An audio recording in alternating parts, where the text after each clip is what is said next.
So like if you shoot an animal and a deer, and they age the deer and it's not over 10 years, you get a fine. If you do that twice, they can take you the license or whatever. So they are very strict. But they are Germans, they are not Spanish.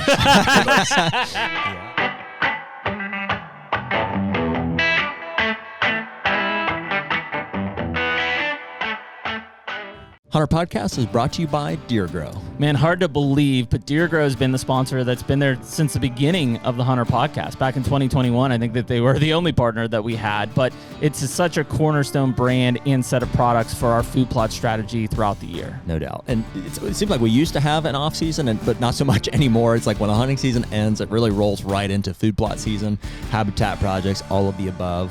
And the Plot Start and Plot Boost have been there since the very beginning. That's a cornerstone for all of our plots. The Plot Start goes on at the beginning, Plot Boost goes on midway through. And since they came out with all of the fertilizers, that gets mixed in with the Plot Boost application as well. And I can't believe the results that we've been getting out of that. Yeah, it's been awesome. Like I said, it's all the work now that really produces the results in the fall. So right now, anyone listening to HUNTR Podcast can use code HUNTR, HUNTR, for 15% off any of the products at DeerGrow.com. Better food plots, bigger deer.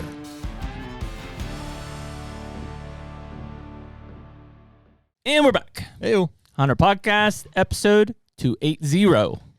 280. Number dose for today. 20 away from the 300. It's a big one. That's math. Carry one. That's good math. Carry one, subtract, yes. Well, hey, before we get started, thank you guys for being here. Whether you're listening on YouTube, Spotify, or Apple Podcast, you can give us a like, follow, or subscribe on any of those channels, and it should notify you as to when these episodes drop. But we do that if I haven't said this already, we do that every Tuesday and Thursday night at 6 p.m. Eastern time. Yep. Sometimes I trip one over the next there, but we're good. If you've written us on Instagram DM or the website, those are the two that we check the most frequently, and we do diligently try to get back through those. Doing pretty good. We have some merch on the website. You guys can check that out. And last but not least, you can use code HUNTR, HUNTR, on any of our partners' websites for a discount in some way, shape, or form. I need to get a Bucktober shirt is what I need. I haven't got one of those yet. I got a sweet discount code for you, so I get thanks. Get you one of those. Yeah, yeah. The discount code is for free, actually. Oh, yeah. So, and other than that, here we go. Here we go.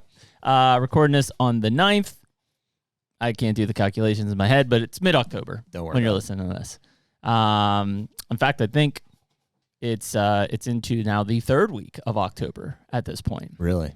I'm pretty sure. We're not that far ahead, are we? I think so. Yeah.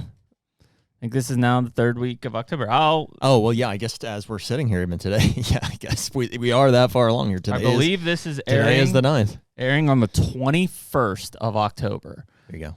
That makes sense. We're in it now. We are. So yeah, this is actually this week is one of my favorite weeks to be in a whitetail tree stand. I've killed week of the 21st. I've killed a lot of bucks 23rd, 24th, 25th of October in Pennsylvania, at least, so, take that for what it's worth in the other states. But in Pennsylvania, I've been very successful on mature bucks 23rd, 24th, 25th, paired with a front. Yeah. So if we have one, that's where I'll be in a tree stand. Right on. Other than that, we had a guest this morning. We had our first, you call it a cool front versus cold front, but we had a big front come through, deer falling, deer moving. Like this morning is cold. It feels like the season out. But we're going to throw a little curveball today with our guests, right? Just a little curveball. You could say we're going to spice things up a bit. With a little taste of I mean, European culture. Would it be, I was going to say, is this our first international guest? It could be. It is? Yeah. So we've got Pedro Ampuero. I can't roll the tongue. Ampuero. There you go. Ampuero is how you spell it. There you go. Yeah. He'll do it better than us. Correct us. He'll do it better than us.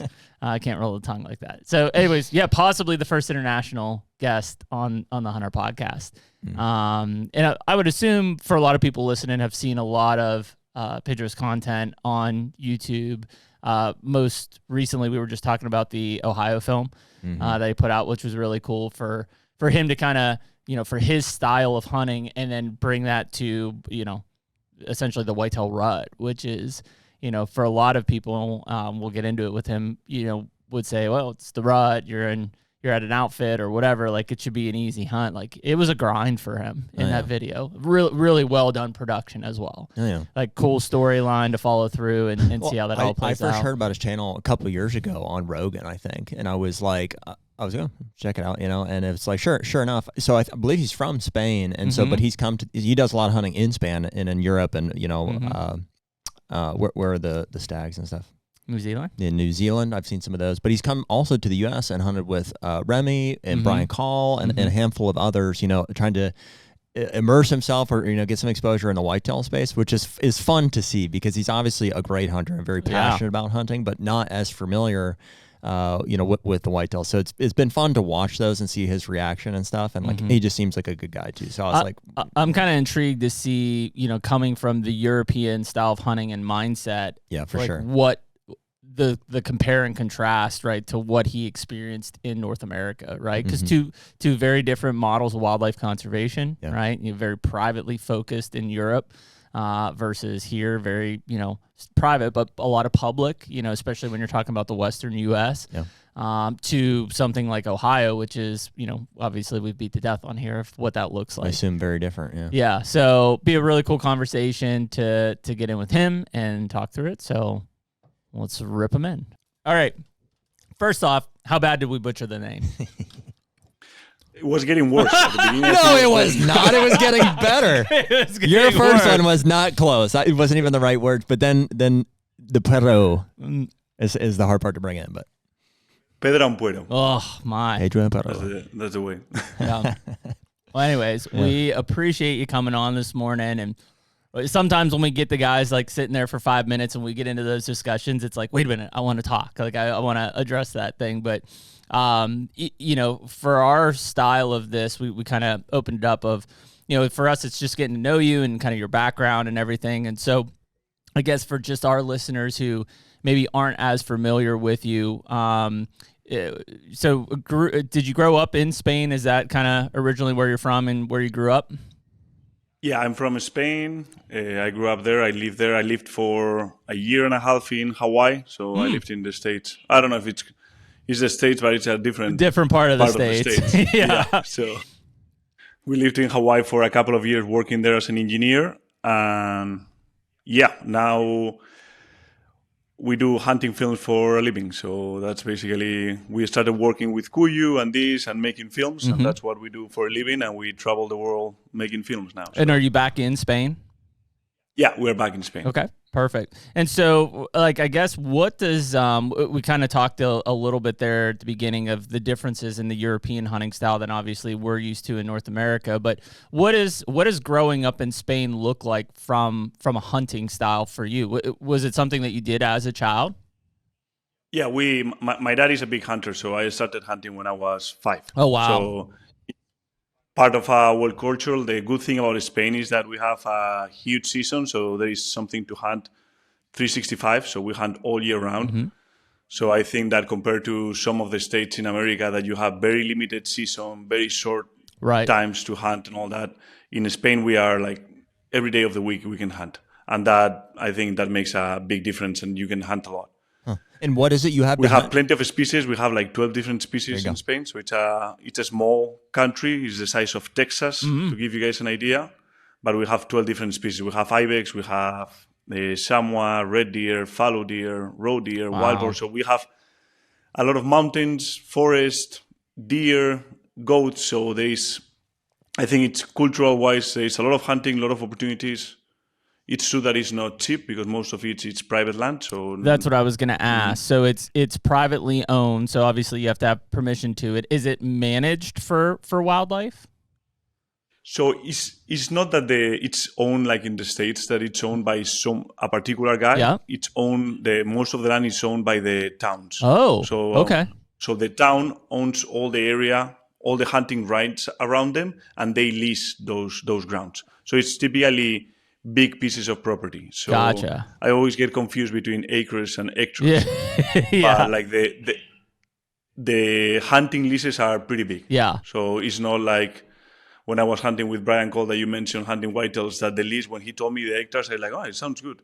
I did the conversion, like, what do you mean? We're going to be 3 guys hunting for a week. in such a small piece of land. Like, we're going to be seeing each other. It's just tiny. Yeah.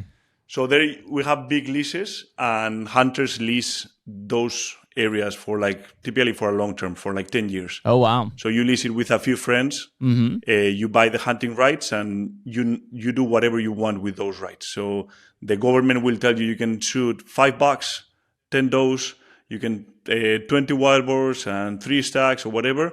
And the owner of the lease can do whatever he wants with the tags. So he can invite you, he can hunt them himself, he can sell them. So it's quite a bit of a big different model. Yeah. So is that than America? Is that where you they give you guys? They give you the tags to you guys. Yeah, right.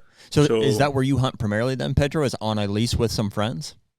Yeah, with my father, with my cousin. So we have it between a few friends, and it's cool because you can actually manage. Okay, I see a buck. It's like, okay, let's leave it for next year, or let's do this, or let's try to shoot more does this year. So you and since the leases are a little bigger than some of the private land in America, actually the management works. Because if you have just a tiny piece of, doesn't really matter what you do, because it depends on the other neighbor, right? What the other guys are doing. So interesting. Are the leases in high demand, or would you say there's more people than there are leases, or what's the dynamic with that? There's 1 million hunters in Spain. Wow. But there is a lot of game. So I think I checked the statistics at some point, and we shoot the same amount of deer that in Texas. So there is a lot of hunting deer-wise.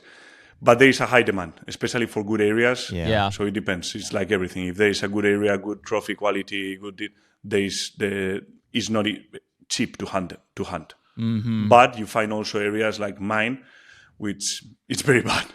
But it's very close to my house, and you can go twice a week, manage, put a tree stand, see, check the cameras, this and that. And it's not a great area, but enough to get out every week and just disconnect. No? Yeah. So it seems like that's a pretty good revenue stream for the towns then, to lease those to the hunters? For some of the towns is the main. It's the main revenue stream. Oh, wow. That's because we're talking that some of the leases, because the leases have a lot of different areas. So the wild boars typically, when you get a lease, you have the deer that typically some hunters focus on getting just the deer tags. The wild boars, they may sell it to do driven hunts. Yep. And a big group of 40 people hired to do 2 driven hunts, which is when you put dogs and you push the animals and hunt them. They get that, but the small game guys come in and they buy the lease to hunt the partridges or the woodcocks or whatever. So by the end, maybe a hunting lease is 20 grand. Wow. Or something like that per year. But it's split up between all of those different split groups. Up, yeah. So for the deer, then I get the 5 deer or 10 deer for me and 5 friends. So it's just a third of that cost. So that makes sense. Yeah. What about not to ask how many acres is it, but what is the average size of a lease there, just so we can make a comparison? So the minimum, but you're gonna have to do the translation. Yeah, that's right. So hectares. The minimum, it's 500 hectares minimum to be able to hunt legally big game. Okay, so that's a government law that's placed. Yeah, if it's smaller than 500 hectares, you cannot legally hunt big game. Wait, so clarify that for you're saying hectares? Hectares. Hectares. Yeah. Hectares. Oh, okay. HECT. That's how you guys track how big a plot of land is That's out there? the meters. Yeah. Okay. So it's 100 meters by 100 meters. Yes. Interesting. So 500 hectares. Makes a little bit more sense than the acres. Yeah. No one it's 100 by 100. Yeah, ours is ours is not as straightforward with that from our side. Okay, so that's 1,235 acres. Right? Okay. 500 hectare. Yeah. Hectare is 1,235 acres. Okay. So 1,200 acres. Okay, so that's a pretty big lease. Yeah, and typically that's the minimum. So if you don't have that, you cannot legally hunt big game. Wow. So typically the leases are 4 times that size. Okay. Wow, that's substantial. It's interesting. Yeah, I'm trying. I mean, yeah, because like you're saying out here, a lot of guys are hunting 10, 20, 40 acres. Yeah, no, it's some of the areas, like, I was impressed. I was like, I told my dad, and he's like, no, you must be doing the math wrong. He's like, yeah, I checked on the map, and it's just like... They must be doing the math wrong. Yeah. And my dad was like, you could probably invite like 100 of your American friends to hunt our area, because like... That's exactly what it is. Yeah, because you're hunting... This week you're going to... 5 hectares. This week you're going to hunt that tiny piece of like a football. Yes. It's a football field. That's what you're on. That's basically it. So in terms of you talk about those longer seasons, is it structured like we see it in the States between gun seasons and archery seasons, or is it kind of wide open based on the species? There is no seasons. There is no there is very little bow hunting. Like, it's getting more and more popular, but there is not any single advantage. The weapon is not defined by the season, so there is no season for weapons. Gotcha. Or for young people, there is no like a youth season or anything. It's just open. You do you. All the time, anytime, you can go kill any of the animals on your lease. No. There is season for roe deer. Okay. Which, depending on when their rut season, when they're breeding and all that, so each animal has its own season, but there is no differences. And weapons. If you hunt with a bow, it's your choice, and you don't have any advantage. I see. So that's one of the things why I think the bow is so popular in America, because it gives you another reason. That's it exactly extends your season. So a lot of people get into bow hunting because it's actually an advantage. Right. Yeah. Right. Well, so which in Spain is the opposite. I'm hunting. Everyone is a rifle hunter on my area. Yeah. So your bow is not an advantage at all. It's a disadvantage. No. Every time I find a deer, it's like, please don't shoot this one. Just leave it for me. Like, I have been hunting it for 2 seasons. It's not a big one. I just want to try to.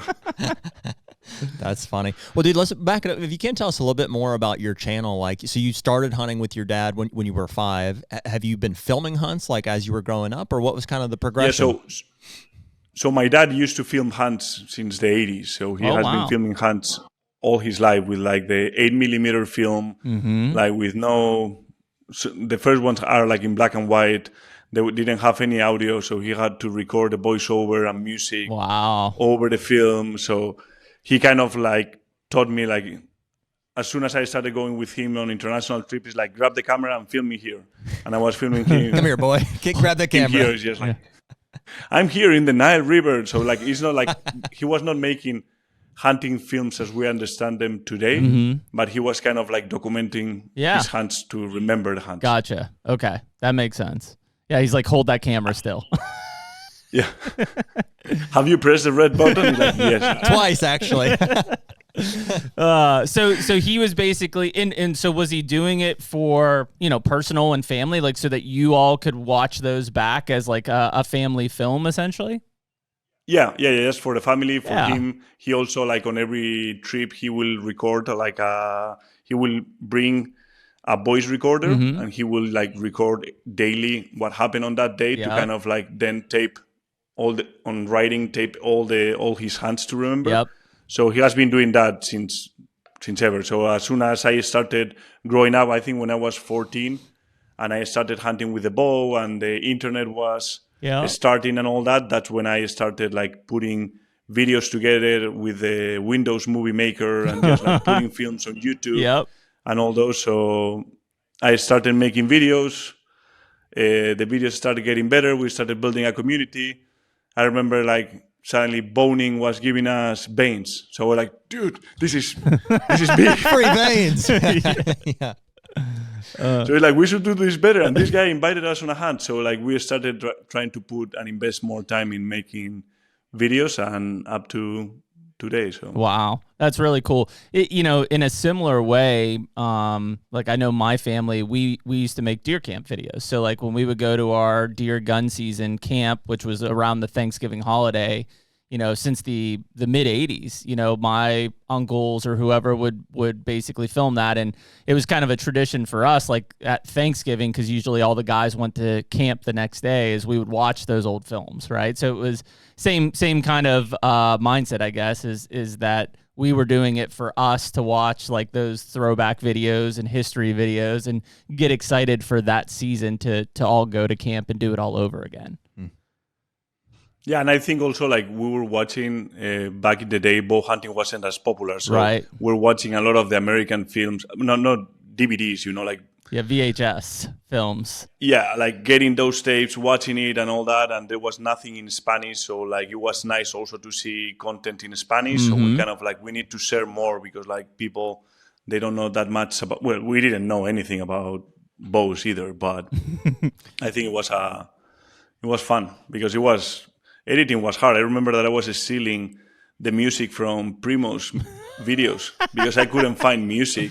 So I would like record with my camera the video of Primo's, and it will just have on the background, my videos will have like an elk, a turkey gobbling, and just like whatever made it work. Have like a background music. Yeah, that's funny. So when you were growing up like that, was your dad traveling outside of Spain to do hunts?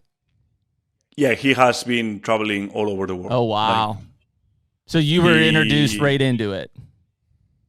Yeah, like he went to Africa and just like figure out the hunt as he go, like rent a car, try to go through towns and try to find someone to guide him. He was booking hunts by writing letters to people in countries. So it was completely different than today. I was going to say, the Africa thing sounds dangerous, like to just rent a car in Africa and drive through these villages and like try to figure out a place to hunt. I think it was way safer. Was it? 40, 50 years ago than now. Now it's not as safe. But back then, like, I don't know, like now it's more tricky, some of the countries, and I think they have more hate. But back then, I think they haven't seen many people from Europe, so I think they were excited and this and that. There was plenty of game. There was not that much population probably. And wow. Huh. That's a really neat thing. Because, like, yeah, I mean, I remember...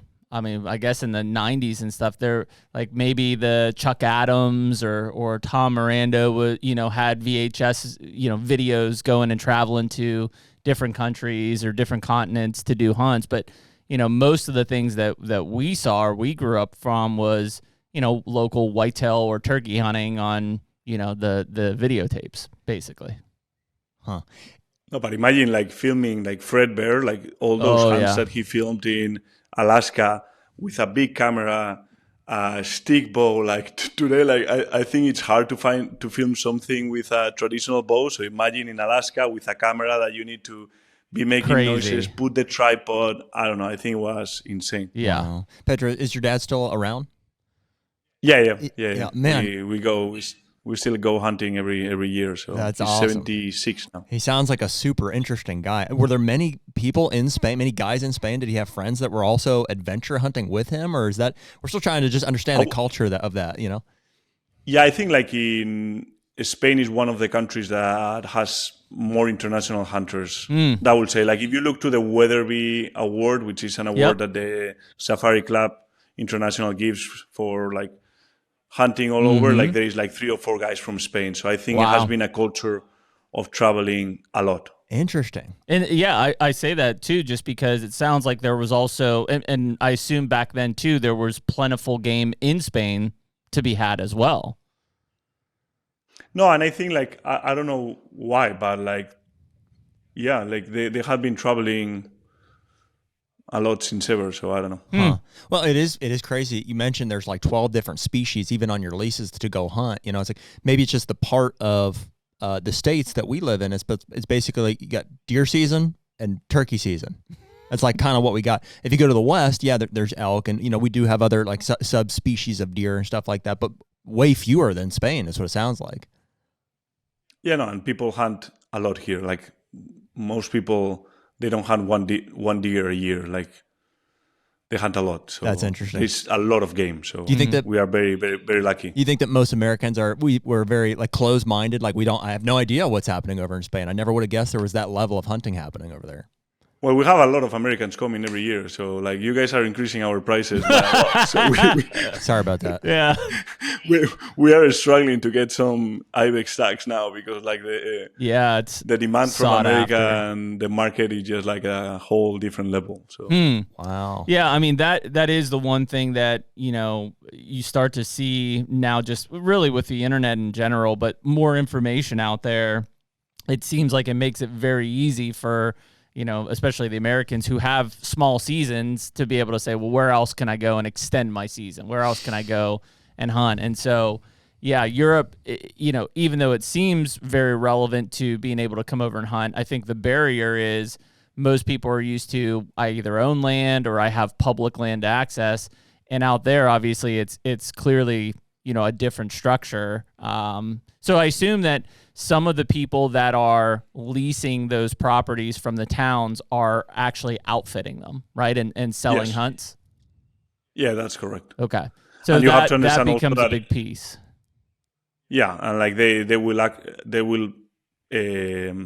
on the auctions they will pay way more than what we are willing to pay. So because they can sell those tags for a cost that for us as locals is like I'm not gonna pay that much for a roe deer. But and also I think that Spain, like as a country, our main industry is tourism. Yep. So it's very easy for people to come over because there is good food, people are welcoming, there is good roads, good infrastructure. Yeah. Easy country. I don't know. We are not involved in any crazy thing. So it's not like when you travel to Pakistan, Tajikistan, I don't know, like some of the countries that people are more scared of. Like this is very easy.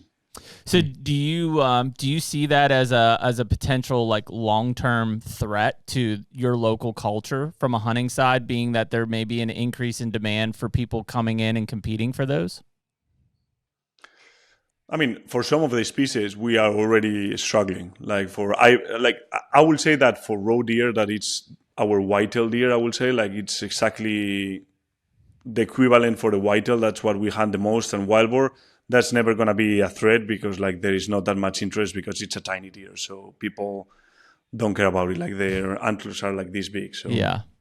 But for ibex, which is a very nice looking animal, I will say that it's like Gredos ibex, which is the main one, it's very hard for local people to get access to them. So I really envy the model of public land and the drawing system that you guys have. Yeah. And I think we should develop something so for people to be able to earn points and, I don't know, either like every 10 years or 20 years, at least you get access to shoot like a trophy ibex, even, and you pay very little, but like,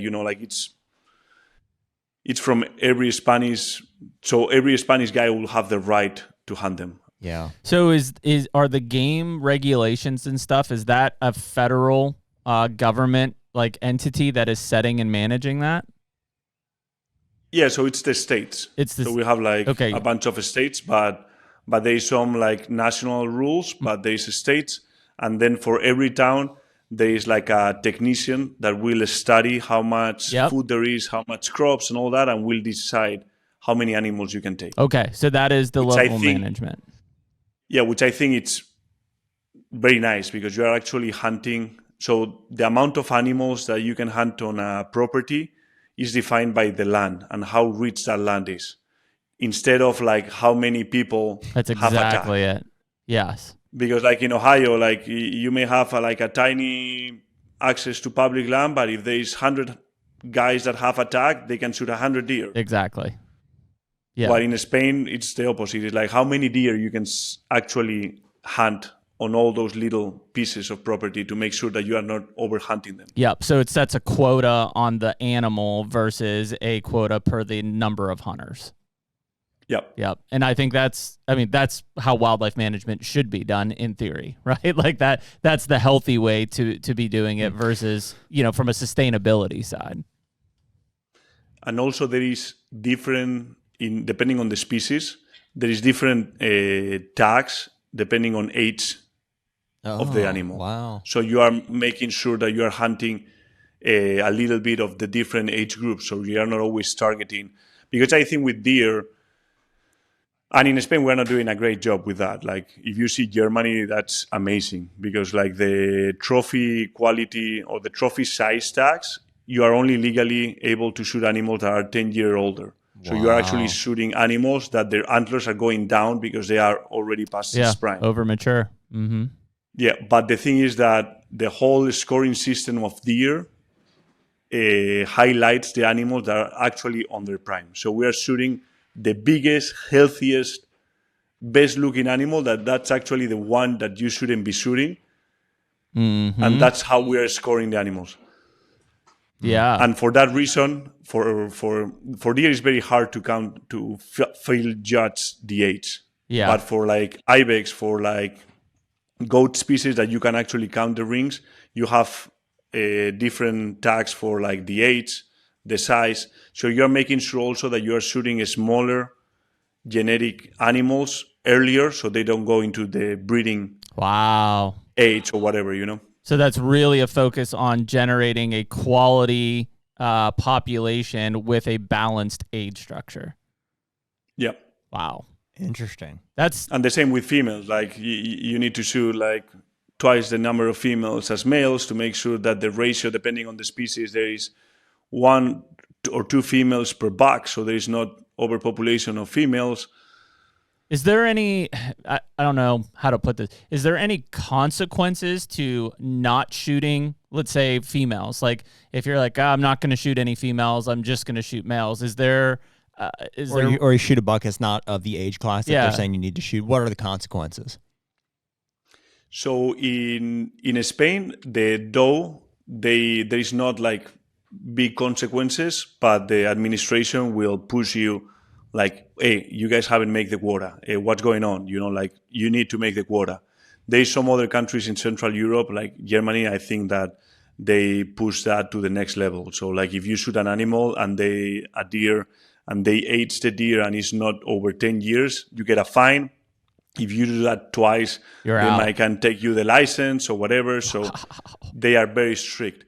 But they are Germans, they are not Spanish. Yeah. But I mean, there is a process there. They are really paying attention and encouraging you to follow those quotas in order to manage those populations. And I think it's great because also they focus a lot on the younger deer, which is something that I think, like when I went to America and when I hunted whitetails over there, it's something that I really saw quite a big difference. Is like because we had a minimum size of deer to shoot to kind of like try to shoot an animal that it's of certain age class, which makes sense. Yep. But I was saying is like, what happens if a younger deer with bad genetics comes by? Why you guys don't shoot those? Yeah. Because on our understanding in Spain and in Europe, if I see a 1-year-old buck that it's missing a tine or that has a very weak antler or that physically it's smaller than the rest, that's one of our prime animals to take. Because what you don't want to do is invest on that buck 5 years of land, Absolutely. 5 years of, I don't know, maybe that buck breeding a doe or something, and for nothing, for knowing. It's true that I get the point of like, you never know, maybe it grows. Right. But I it's think true that you never know. Maybe it grows later on in life, but typically some of the buck that was a tiny one never gets. And in Germany, there is way more tax of animals. All the animals that are under 10 years old, it's management. So they are shooting all the animals that are not like perfect, strong, great genetics to make sure that only the really, really big ones and prime ones breed. And when they are past breeding, that's when they shoot them. Even that their trophy is smaller. I think in the States, maybe a couple of years younger. I think in the States, Pedro, individuals who are managing like larger tracts of property will do that. If they feel confident enough to take out younger, it's still rare, inferior genetics, but like at a state level, they just don't trust us, and they shouldn't. You know what I mean? Most people are not capable of aging deer significantly. It's like over half of the people that would do that would say, "Oh, I took out a management buck," but it's like a beautiful 2-year-old. We don't know. Yeah. You don't know. I think like education is key, and also time. It's very hard. Like on deer in general, it's very, very hard. The HUNTR Podcast is brought to you by Hoyt. Should be no surprise to anyone listening to this that back with Hoyt another season. I'm actually going to be shooting the AX2 aluminum this year. You traitor. But you're still going RX9. Yeah, blacked out as always. Blacked out. Big surprise for everyone. 80 pounds. Big surprise. Yeah. But seriously, man, I mean, it shouldn't be a surprise to anyone. Every year it seems like we get a new Hoyt bow in our hands, and they're they're always a step above the last and just a step above everybody else. Yeah, they're so consistent, man. Just their processes get better, every year. And we've really been excited about, as we've grown with Hoyt, we've brought some others in with us. And we just feel like the Hoyt family is growing, like the community, and we're really excited about the people that are involved, excited to be a part of that company. And it's really awesome. So for anyone that's excited about Hoyt, like Jared and I are, you can use the code HUNTR, HUNTR, on Hoyt.com. Get serious, get Hoyt. Well, so I guess what I was going to say is, because the initial thought, again, now being educated on Spain's hunting culture especially, is I would have said, oh, well, they just don't have a lot of hunters. So, there's not a, they can be successful and they can be specific in what they're having. But you're saying you've got 1 million hunters in a property or in a country that's the size of Texas. And most right? of the properties are 1,200 acres. Yeah. So, and I would say that most of those people are hunting for meat, right? I mean, that's a big part of the reason that they're out there harvesting these animals.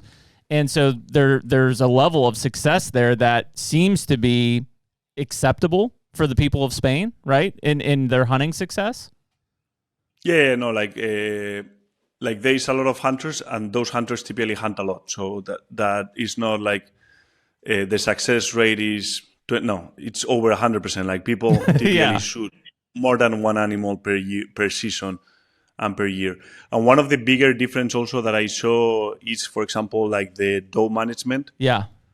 That for us, if you need to reduce the numbers of females, what you focus on is on fawns first. Like you will not shoot ever a mother. And I asked that, if I see a fawn, should I shoot it? He's like, no, you never shoot the fawn. He's like, what do you mean? Like, what are you going to do? Shoot the mother? He's like, yeah. And he's like, no, you shoot first the fawn. Our culture is like, you shoot always first the fawn. If you have time, you will shoot the mother. If you have time. But the thing is that even if the fawn in October, it's completely independent. Yes. It's independent in terms of finding food, but it's not independent on how much it's learning. Right. Because during those 4 months or 5 or whatever, the mother will teach the little one, like, where is the best bedding areas? Where do we find a good shelter in the winter? And where do we move in the spring? And how do you avoid the coyote or the roads or whatever? So rather than killing a mother that is 3 or 4 years old, that that has proven to be able to breed successfully, right, and have you already invested 4 years of nature on her, why would you shoot that before a fawn that you don't know if it's going to breed? She doesn't know anything about how to survive. So we will always focus on fawns and spikes to reduce the numbers before shooting mature deer. Interesting. That is interesting. It makes a lot of sense, though. I mean, we talk about it here, especially on the doe side of, you never know which doe you're shooting is carrying the best genetics to produce quality deer, and so it's kind of a random as you go out and, maybe you shoot this one and it was producing poor genetics, or maybe you shoot the one that's producing the best genetics out there, where clearly the fawn, you haven't invested the resources into, it hasn't bred, it hasn't proved anything yet. And it is a mouth on the ground that is affecting the habitat. Yeah, so like I see it, and I see it on plenty of videos online. I like, and the whole reaction from our side is like, why shooting the mother? Like the phone was right there, like, because we see the video and like, what is that guy gonna do? And like, he shot the mother. So I think it's cultural wise, and I see it often. I don't know if you guys have that feeling, but. No, I don't see that many people. Our culture is very much like, I can't believe you would shoot a baby. Like that's how our culture feels about it. Yeah, I don't know. It's interesting, and that's one of the things. While hunting over there, I was like surprised. Well, I think the other thing, and I don't know how it was where you were at, but especially in Ohio in general, is we have a major overpopulation of females, right? And the culture, even in the last 20 or 25 years here, has changed dramatically to where most people just want to shoot a buck and they don't want to shoot a female. So that is causing this, overpopulation essentially of females out there. Did you see that or experience that when you were on the property?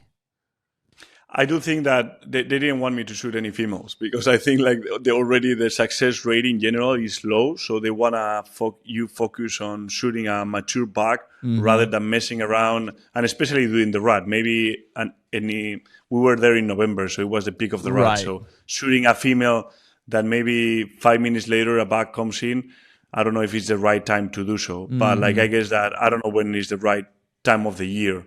Yeah. For us, all the females will be shot January and February, so we shoot them past the winter to make sure that if there is fawns, they are as big as possible.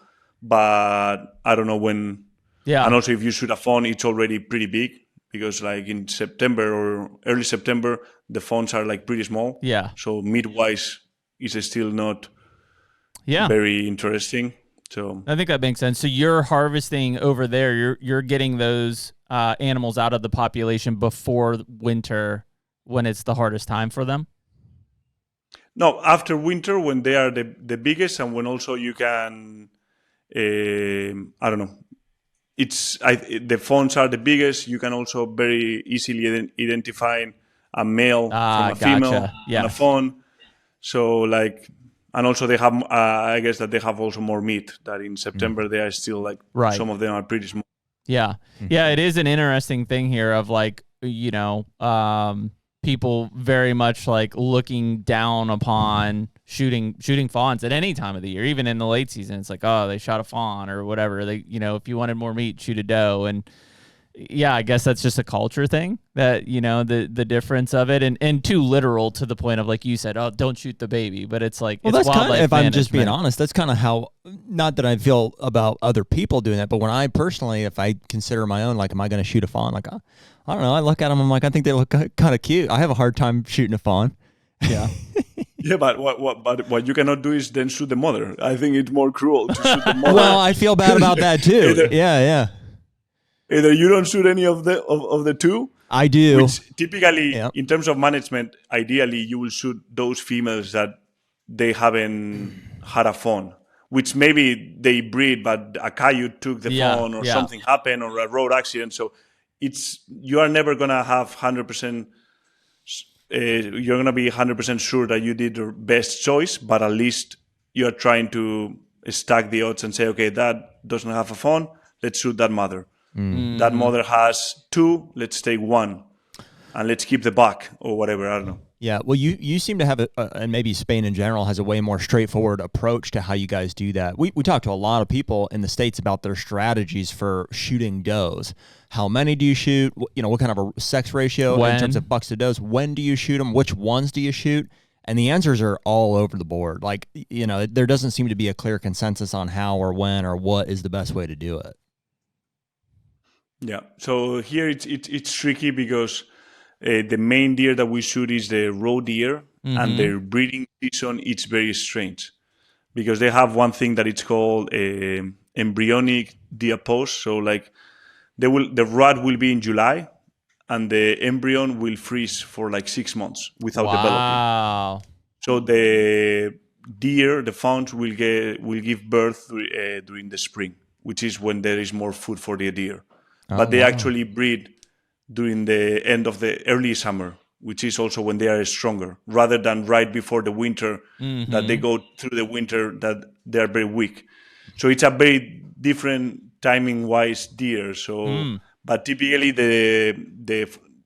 those we will shoot them January and February after the winter. And if you see a doe and it has no fawns, we'll shoot that doe. If we see a doe with fawns, we'll shoot the fawn first, then the doe. It has 2. You can shoot the female, but you leave the buck because the spikes, like the young bucks, it's crucial like that they spend as much time with the female as possible. Right. Because if you, by any accident, you shoot the mother and they spend those first year without her, they will not learn better, like where to find the food, the winter. Like, so the develop process will not be as good. So check this out. This is a stark difference. So like one thing that does seem to be a clear opinion is guys will say in America on whitetail deer, you should, if you're going to shoot does, you should shoot ones with button bucks, the young bucks, because there's a high, it's called displacement. So it's to prevent inbreeding. Once the bucks reach a certain age, the does will kick them out, and oftentimes they're traveling out of the area they're born, like 1 to 2 miles. And so the thought is we want to keep more bucks on the farm, so we're going to shoot the doe before she displaces their button bucks. I don't know what happened over the last couple of centuries that the communication between Europe and America.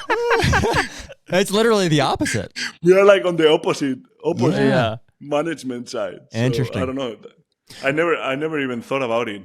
So on some of the, but the bucks are gonna get displaced, no? Like the spikes, they're gonna get pushed by bigger deer, and they're gonna move. So I don't think they're gonna stay there. I don't know.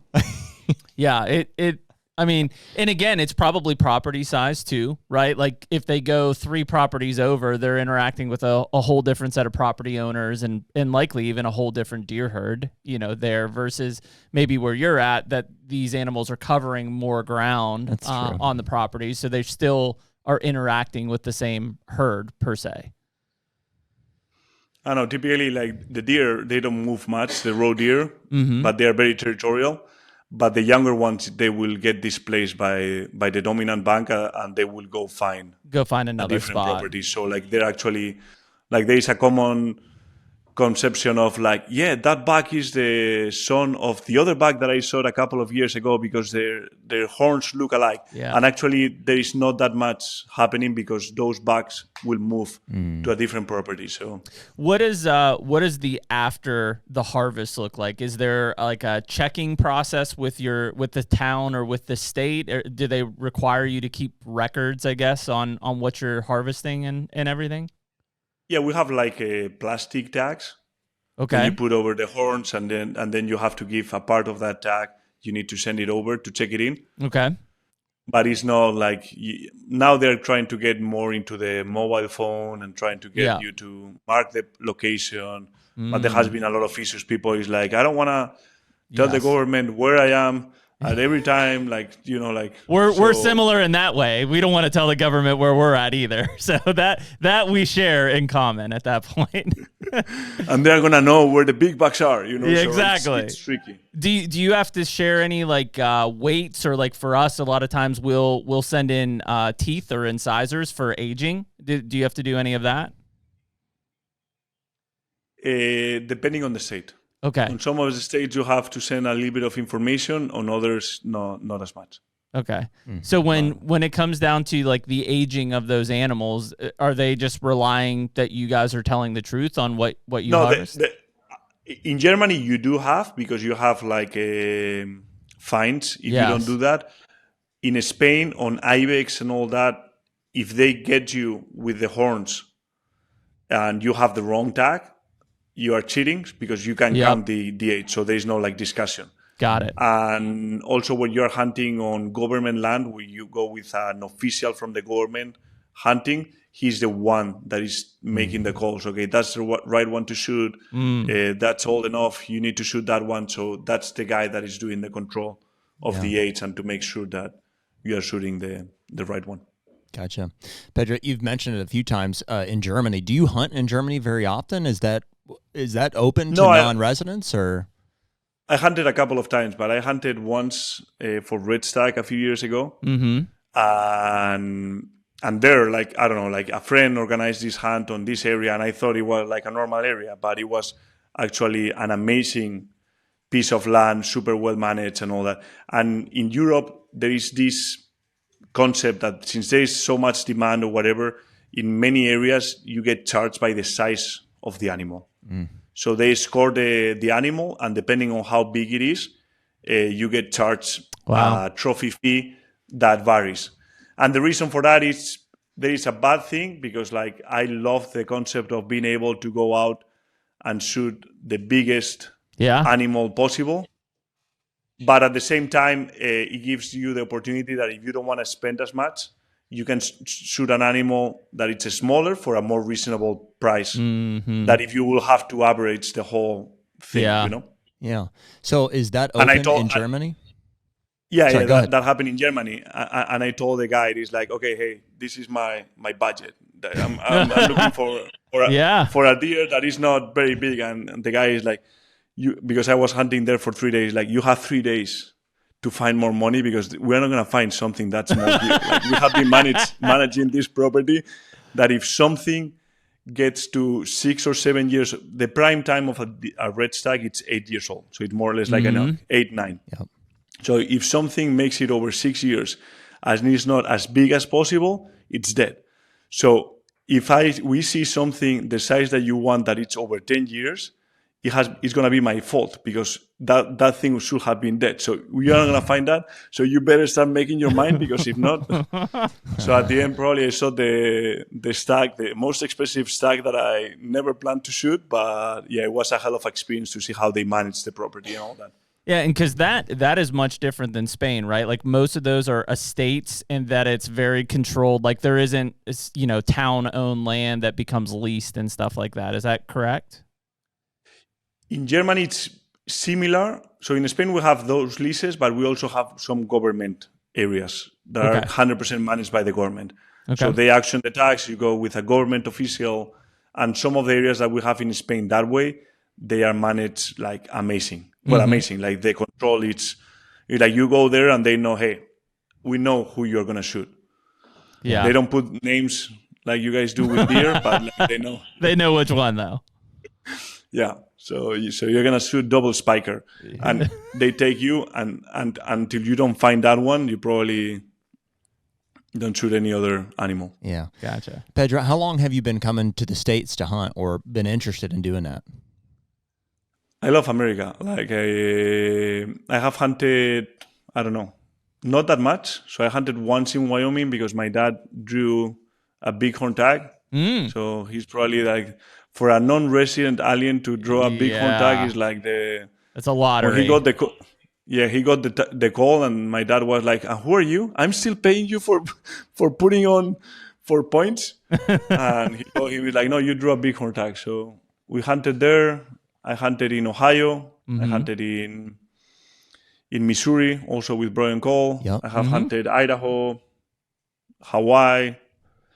I don't know, Texas. Okay, so just kind of a handful of times. And have those all been because of the success of your channel? Guys have reached out to you, invited you to come over? No, and also because of friends or whatever. Like I think like I like your hunting culture, so I really enjoy how proud you guys are about hunting. And one of the reasons I wanted to hunt whitetails is to experience that. Because like you guys are obsessed, and during the prime time, during the rut, everyone is with the bow in the truck and everyone is running around in camo that you don't see that in Europe. So and there's deer hanging from the pickup trucks and hanging from houses and all that, which you don't see that much around here. So I think it was pretty cool to experience. Where were you getting that sense? What hunting culture were you like, or was it content or channels that you were consuming that you were like, this is like, these guys are ate up with it? Is there something specific that you clung to, or?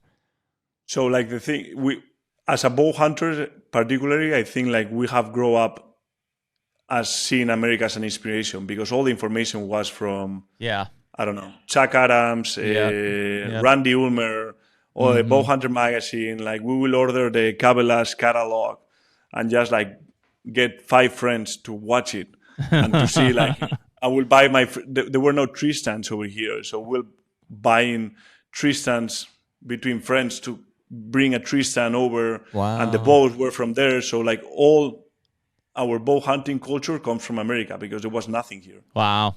Interesting. Yeah, well, that makes sense.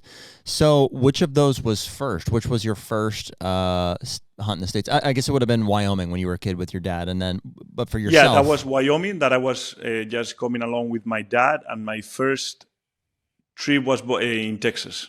We went hunting there whitetail, and javelina and pigs and all that. So gotcha. And we loved it because Texas is like it's a unique place. Texas like is for us to completely different than the rest of the United States. Yeah, but for us to be able to have like guns all over the track and just like drive a truck and shoot stuff, I don't know. It was like, for us, it was a complete like cultural, complete different culture. So it was pretty fun trip.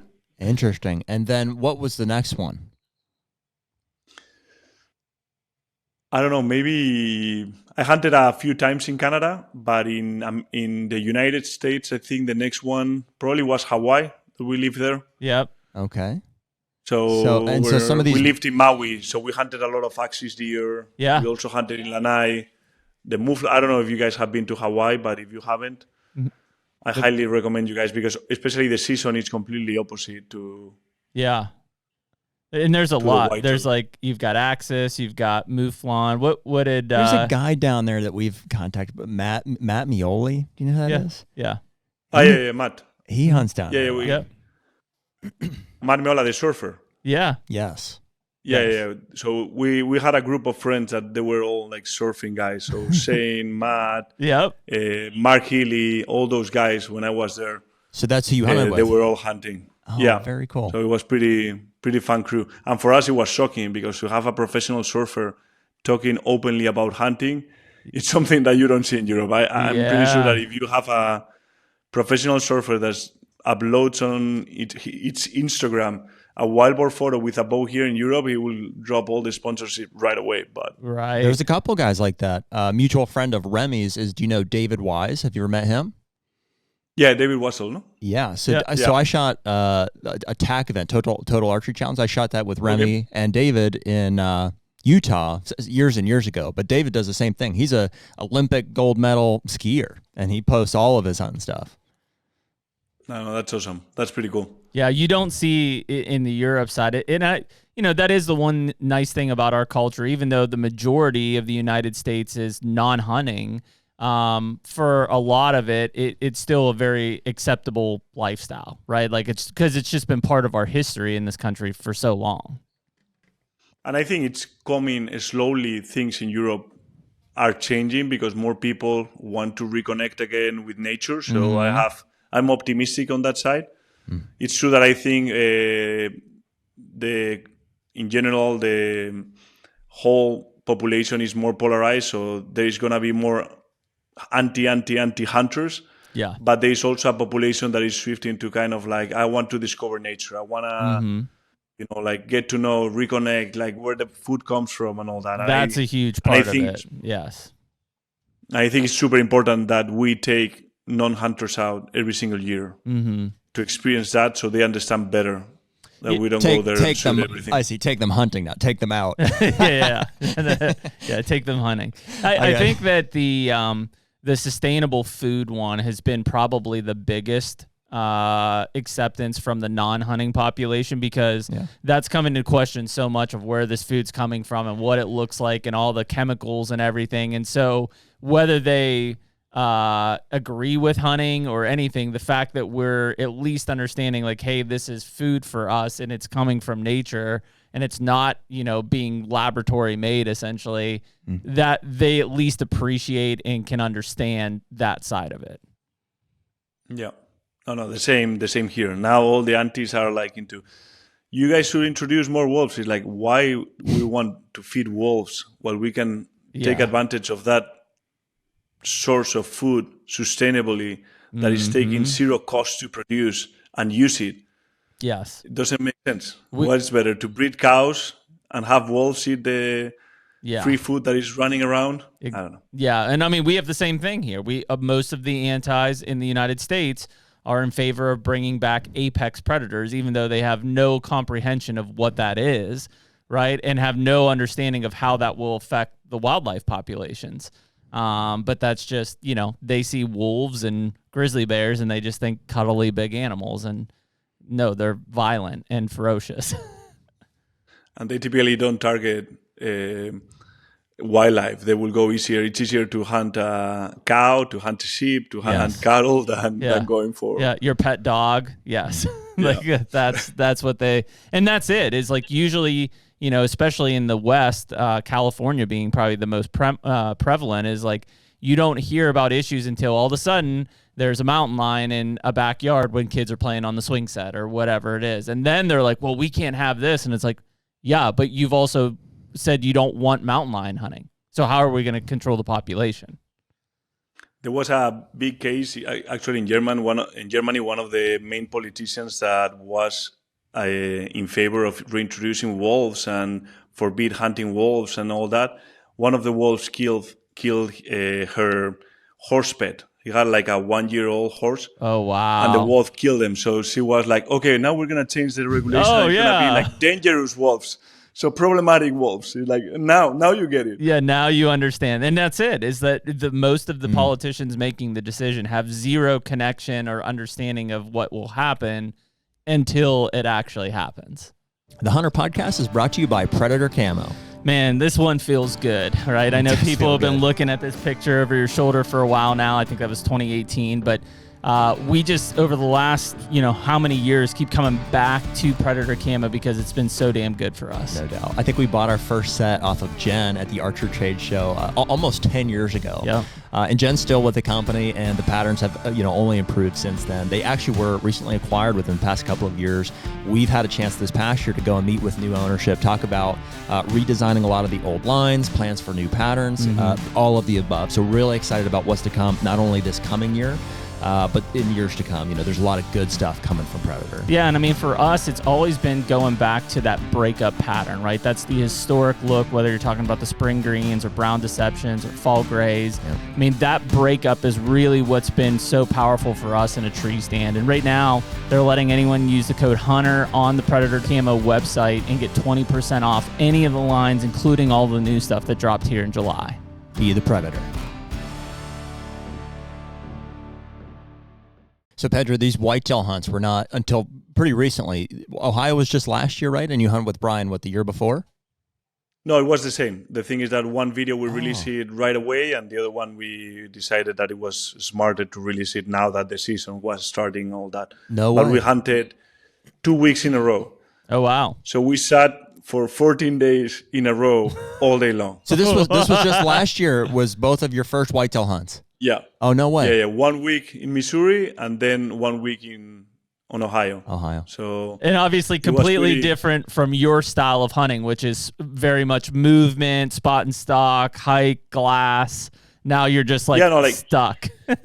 In order to prepare for this hunt, I say okay, I'm gonna try to shoot my first roe deer that I have shot many, many. Every year we shoot several already. I'm going to shoot my first roe deer out of a tree.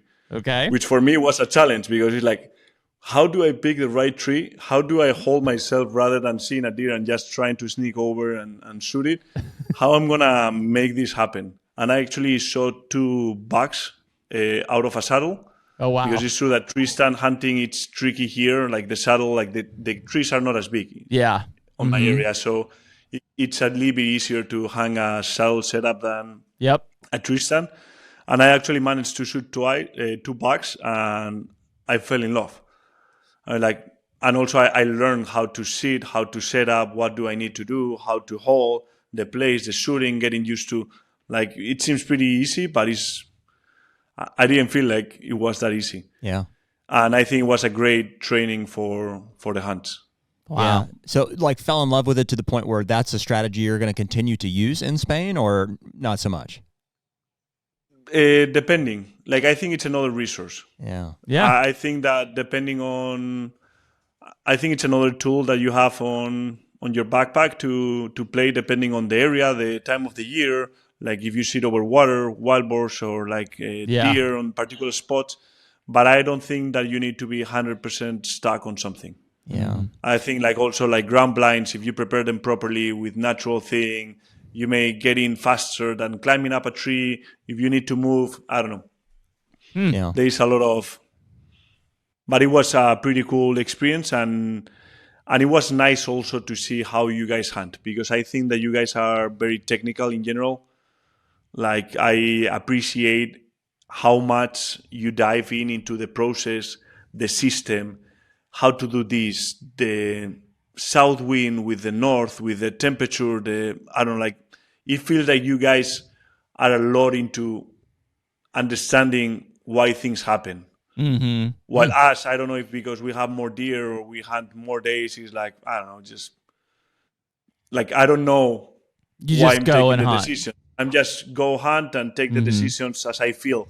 But you guys, I see in the morning when you are in hunting camp and it's okay, we have a southeast wind, the temperature is dropping this afternoon, the bucks are going to be fit, the whole process it's amazing. Like, Interesting. Well, I think a lot of that probably has to do. I mean, first of all, the nature of a whitetail is they're very hard to spot and stalk. So we resort to hunting out of tree stands as a primary strategy, or saddles or blinds, and that requires a fixed position. So there's a lot more emphasis put on choosing the right spot, and I think that's where all of that strategy and analysis of weather conditions, all of that probably comes into play. Yeah, and I think it's hard, like to be able to pick out a tree out of a forest that every single tree looks the same. It's an art. Try to like, and the shooting, like when I went there the first day, I was like, the shooting range is like maximum 20 yards. So there is not anything that I can shoot a little bit farther or see. Like which are the chances of a deer? And I actually end up shooting a deer at 6 yards and at 12 yards, which it was freaking amazing to experience. But like for me, I was seeing it like there is not like a little opening. It's true that I have seen a lot of videos from, I don't know, Lee and Tiffany Lakowski, and they have this food plot that is green in the corner with the nice tree stand. So sitting in the middle of a forest for me was like, I don't know. I don't know.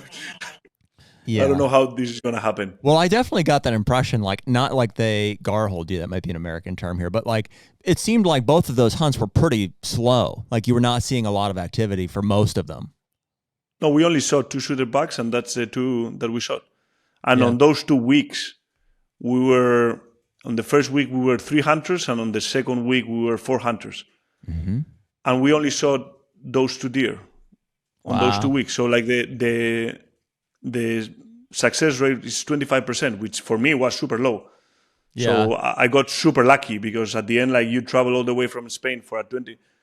When they mentioned 25% success rate to have a short opportunity, I was like, that's low, like for being 6 days. And what was, I assume coming over here, just thinking about how prevalent whitetail deer hunting is in the States, that I don't want to say you thought it was going to be easy, but when you came over, you're like, there's deer everywhere, right? Like, was that kind of the mindset that you had, or did you think it was going to be more of a grind?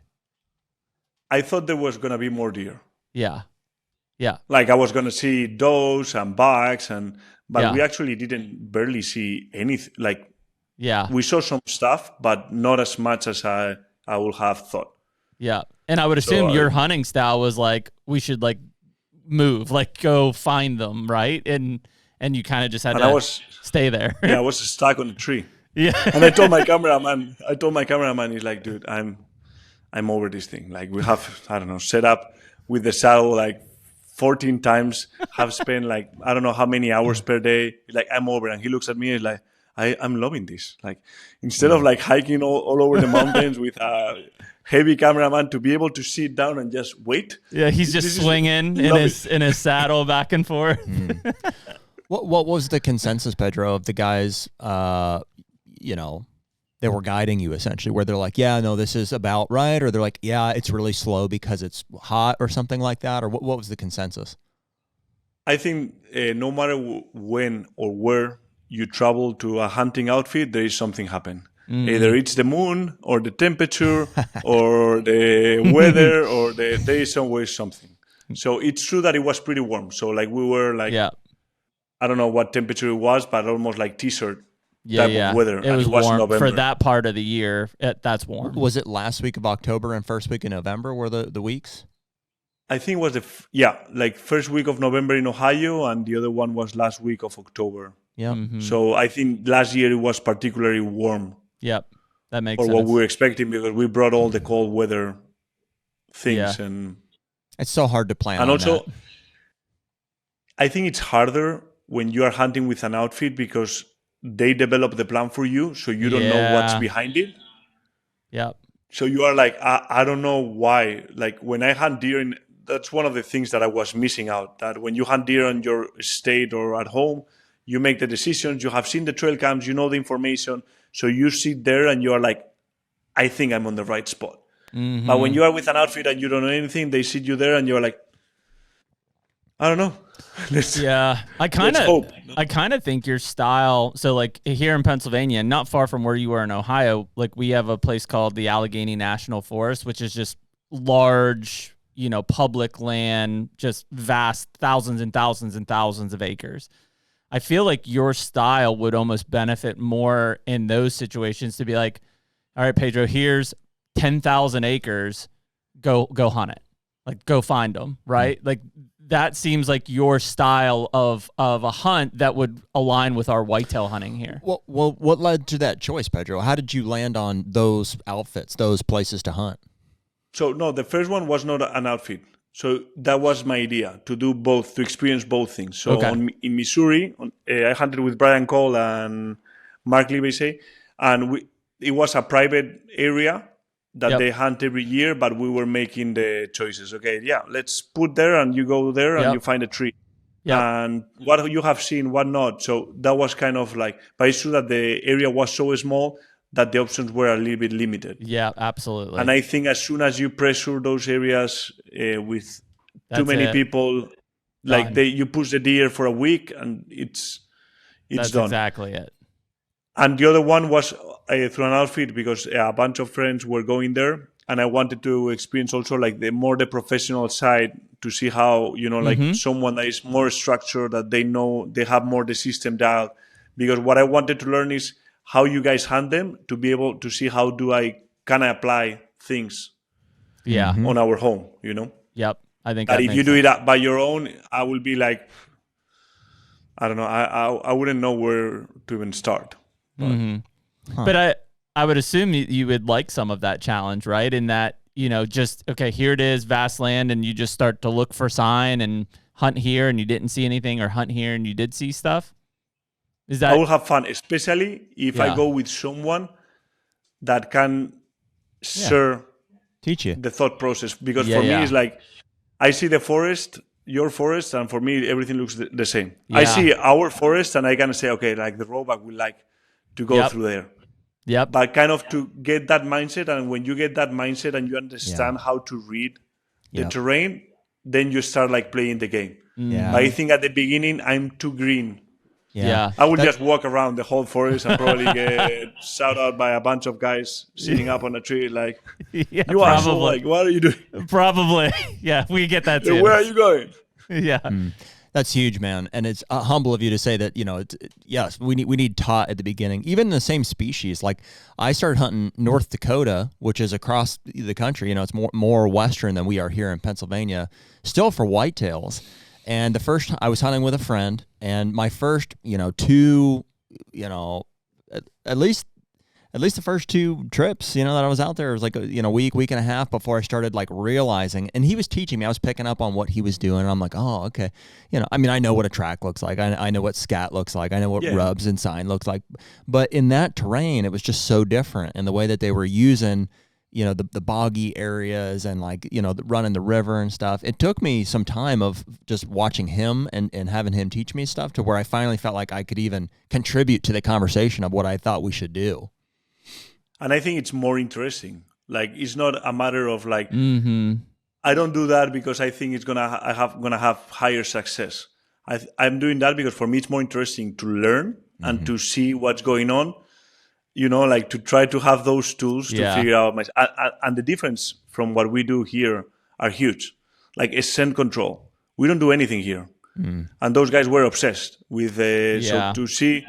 But on the other side, you can pee from the tree, which I didn't get. So it's like, okay, yeah, you're poking holes in our strategy here. So. Yeah. Okay, so we are spraying all ourselves, but then you guys say like, because one of the guys is like, why are you bringing that plastic bottle? He's like, to pee from the tree in the plastic bottle to make sure that I don't. He's like, nah, that's not a problem. Okay, yeah, but spray yourself down, after you do it. That's the big one. Yeah, I don't know. Like we hunt a lot of wild boars from tree stands, and if you will pee around a wild boar stand, like everyone here will tell you that you are like, there's no way you're going to shoot a wild boar. It's true that, I don't know, like makes sense what they said about like the pee scent vanishes away after X amount of time, but it's true that there's a certain amount of time. Yes. I don't know. Yeah. We don't know either. Most of them don't know. You're probably going to split it down the middle. We pee from tree stands. We do some scent control, so we're trying to minimize ground scent, especially from our boots. But I don't personally, my experience has not been that peeing from a tree stand is harmful. It doesn't seem to bother them that much. Yeah, I don't know. It is funny because that's the other side of the culture here in the States, right? It's like there's one that's just pure hunting culture. The other side is like the superstitions, the ways to do things. Like I saw in like your Ohio video, it seemed like they were very particular of almost like they were driving into the stand. They would basically walk to the base of your tree and then say, okay, Pedro, you can come out of the tree, right? Where in a lot of cases, it's like they don't want any vehicles back there. It's like you slip out as quietly and as you know, as slowly as you can and then come back to camp on your own. So it's just, you know, is there a right or wrong way? I don't know. Probably not. No, they say that number one from the tree was okay. Number two, we had to call them so to get picked and go somewhere else. Yeah. Almost at my 40s to call someone to pick me up to go to the restroom. I don't know. You had to raise your hand in like the tree. The most embarrassing thing. It was like, hey. Yeah. You just called us, Pedro, like 10 minutes ago. There you go again. Yeah, it's definitely the animal itself is also really unique. Like, you know, if you're hunting you know, a public land deer in Pennsylvania versus a private land deer in Iowa, like those two deer behave very differently just because of the environment and the experiences that they've had. And therefore, like your approach to hunting those different states has to be changed as well. Like we talk about it a lot, and it's not to belittle some of the hunters in the Midwest, but a lot of people who hunt in states like Pennsylvania or Michigan that are very high pressured, hard to kill deer, if you take and put them in Kansas, they're going to be very successful because their strategy is usually really aggressive. And frankly, there are just deer there that are responding and doing deer things. Like I know, I think at one point in your video, you talked about that you weren't a big fan of rattling deer. Was that true? I mean, like, we needed to do something to keep active because he's like, I don't know. So probably I was doing things that I shouldn't be doing. Probably it's better to be quiet. Probably it's better to, I don't even know. Yeah. It's true that I have seen so many videos that I feel like I know how to call, how to interact. Every single video. One of the funny parts is that up to that day, I have barely seen any whitetail videos, and I never understood like why all the videos for me look the same. But now after hunting, I see a whitetail video and I understand it and I want to watch it because I understand the process and the adrenaline of that buck coming in so close. Yeah. So and I think that's the big thing. And especially with whitetail hunting, like we do some mule deer hunting and elk hunting, but like with a whitetail, like and you experienced it, it's just like it literally could be no action. Like you're just staring at leaves and trees. And then all of a sudden you hear something and look and like, here he is at 30 yards coming right to you. And it like that fast, it just turns upside down and you have to keep it all together to pull it off. Yeah, but the shots were very close. And one of the things that it opened also my mind is to be able to hunt thick forest, which is something that we don't do here. We always hunt like the crops, the openings, the meadows, that's where we hunt the deer. But it's true that when you sit in the forest, like you see the deer are so relaxed. They do, I don't know. It's a complete different. So for me, like standing in the middle of the forest rather than on a little opening, a food plot or something with grass and all that was very hard. But well, we pulled it off. We saw the two really nice bucks. So it was awesome. Yeah. Really cool. And your reaction, especially in Ohio, was like epic. It was so fun for Jeremy and I rewatched that video this morning, and just to see on your face the pure excitement, like you got it. I think in that moment of like, oh, this is why they're doing it. Yeah, I mean, like I just got goosebumps because I'm thinking about it, and it's like it was the last day. So it's like the last day of the hunt, the last morning. Yeah. And that deer was passing by, and we didn't sit on the tree stand that they had set up because one of the guys had been there, Fred, a friend of mine that was hunting there, and he told me like all the deer, they go through a scrub or whatever that is like 50 meters to the left of the stand. Just find a tree and climb up there. Yeah. And that's what we did in the dark. After 14 days of climbing in the dark, like another day we were not seeing anything, and suddenly that buck came. It came to the call, and it just happened so fast that actually my cameraman tried to turn on the second camera, that it was like the wide angle to get two shots. I'm like, fucking stop that thing. Don't even move. Like, I don't care. Leave it go. You cannot, don't risk it. But it's true that he turned that camera on, and the angle of like the over the shoulder angle, grabbing everything was pretty cool, because we call stop the back at full draw, make a couple of steps, stop behind a tree, then start moving. My camera is like, no, I don't have it. No, wait. Like, what do you mean don't have it? And then finally, like, yes, and we got it. So that's one of the things about filming that is trickier. That deer went and hit a scrape. Did you know that scrape was there when you set up in that tree? Yeah. Yeah, the guy told me, like, there were like a couple of scrapes. There's like a couple of scrapes straight south, like 50 meters from the stand. I didn't walk in the dark because it's hard to find setups in the dark. Yeah. So you're watching like the sky, like, okay, that looks like a tree. I don't know. Yeah. But it turned out great. Those are the things in the morning that is sometimes, especially if you haven't been in that area and you do those morning setups in the dark, that it starts getting your light and you're like, oh, what's that? And then all of a sudden you see like a fresh scrape right there and you're like, okay. Like it almost pumps a little life into you, like something like he could be right there. Yeah, but it can happen the opposite. That you see like, damn, it's behind that big pine tree, so I don't have a shot. Yeah. Did you think did you understand, Pedro, what was happening? Like, did you have a conversation prior to that hunt about the grunting to, like, if you see a deer walking out there, and did you grunt? Did your cameraman grunt? And that's what brought it over, right? I grunted, but I have not particularly. Like, I have seen so many videos that it just like just blow at it. So you saw the deer walking, you just decided to grunt at it because it wasn't coming your direction. Because he was walking away. Yep. And I have seen hundreds of videos. All of the videos are kind of the same. It's like you see a deer, and they come. Okay. And so did you understand like what did you think he was going to come and hit that scrape? Or because I noticed you stopped him before he got there. No, because he was like angling away. So he was not coming to the scrape on our angle. I felt like my feeling was that he was just like passing by somewhere else. But I think as soon as I grunted, he was like, there's something there. And he came to the scrape. Yeah. But I don't think he was coming. Like, he was like angling away. Yeah. Mm-hmm. Yeah. But as soon as I did that, like, he turned around and like, oh, it worked. It worked. Like, yeah. Well, and what I mean is after you grunted, so then he turned, he knew something was there. In your mind, did you think he was going to come to that scrape or?